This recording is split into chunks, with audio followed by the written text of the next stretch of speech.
Primiți ursul? Hai! Am venit cu ursul din la munte! S-o săturat din more! Că ele și voi abrupte! Nu m-am cotit în genunchi! Am venit cu ei în sat! Să-ți câștigi din mâncat! Mâncat o câștiga! Dacă gazile i-o da! Joacă Moș Martine! Doamne, ridică-i bine! Mai mergi din brăduri! Ursul meu cu doi puiuri! O veni la dumneavoastră! Să joace o urțăreață! Ursul meu din la Bacău! Dar-i plac în nătărău!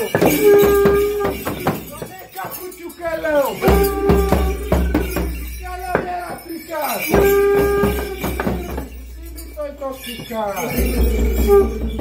Nu știu cază ce să-i fac să iau sânge de la cap. De la cap, de la picioare, vai de mine, ursul moare. Eu sunt doctorul cu o sticlă și am în buzunar o sticlă. Pana ursului eu știu, băhărelul cu rachiu. Îi dau ursului să bea și pe loc se va scula. Scoala ursule de jos! Nu te face că ești prost! Scoala ursule în picioare! Să te văd de mare! La suspina bradului!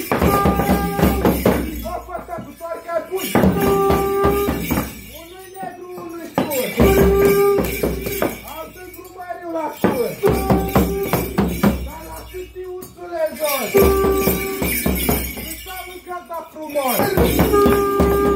La câtii în jodișele! Să mă sui și eu piele! Dacă ai putere, lasă-te de pot în jos și salut gata frumos.